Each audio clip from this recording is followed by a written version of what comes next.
എല്ലാവർക്കും സുഖമല്ലേ? ശരിക്കും ഇന്ന് ഞാൻ വീഡിയോ ഒന്നും ചെയ്യേണ്ടെന്ന് വിചാരിച്ചാൽ എങ്കിലും ഇന്ന് ദിലീപിൻ്റെ കേസിൻ്റെ വിധി വന്ന ദിവസമാണല്ലോ. അപ്പോൾ 2 വാക്ക് സംസാരിക്കണം തോന്നി. കേസിൻ്റെ വിധിയെല്ലാം വന്നു, പുള്ളി കുറ്റവിമുക്തനായി, നമ്മളെല്ലാം കണ്ടതാണ്. കുറ്റവിമുക്തനായി പുള്ളി പുറത്ത് വന്ന ഉടനെ മഞ്ജുവിൻ്റെ പേര് പരാമർശിച്ചു.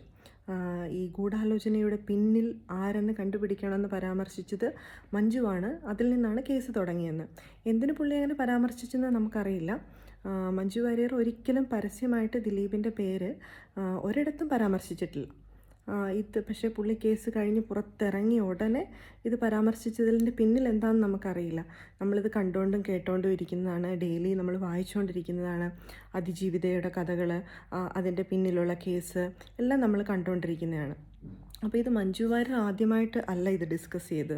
അതിജീവിതയോട് പൾസർ സുനി എന്ന് പറഞ്ഞ വ്യക്തി നേരിട്ട് പറഞ്ഞതാണ്, ഇതെൻ്റെ കൊട്ടേഷൻ്റെ ഭാഗമായിട്ടാണ് ഇത് ചെയ്യുന്നത്. അതിജീവിത അവരുമായിട്ട് ഡിസ്കസ് ചെയ്ത കാര്യമാണ് മഞ്ജു വാര്യർ അന്ന് അവരുടെ യോഗത്തിൽ പരാമർശിച്ചത്.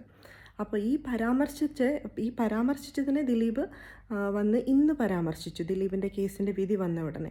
അപ്പോൾ വീണ്ടും മഞ്ജുവിൻ്റെ പേര് എന്തുകൊണ്ട് ദിലീപ് വലിച്ചെടുക്കുന്നു? മഞ്ജു ഒരിക്കലും പരാമർശിച്ചിട്ടില്ല പരസ്യമായിട്ട് ദിലീപിൻ്റെ പേര്. ഇതിൽ ആരാണ് റിയലി കുറ്റവാളി എന്ന് ഇപ്പോഴും തെളിഞ്ഞിട്ടില്ല. ശരിക്കും നേരിട്ട് കുറ്റകൃത്യം ചെയ്തവരെ മാത്രമേ കോടതി വെളിപ്പെടുത്തിയിട്ടുള്ളൂ. ബാക്കി ആരാണ് ഇതിൻ്റെ പിന്നിലെന്ന് കോടതി തെളിയിച്ചിട്ടില്ല. അപ്പം മേൽക്കോടതിയിലേക്ക് പോകുമായിരിക്കും. കേസ് ഇനിയും ഒരു നല്ല വിധി വരാനിരിക്കുമായിരിക്കും. നമുക്ക് എനിവേ കാത്തിരിക്കാം. പക്ഷേ ഇന്നത്തെ വിധി ഞാൻ തീർത്തും അനുകൂലമാണെന്ന് വിചാരിക്കുന്നില്ല. ഞാൻ അതിജീവിതയോടൊപ്പം തന്നെയാണ്.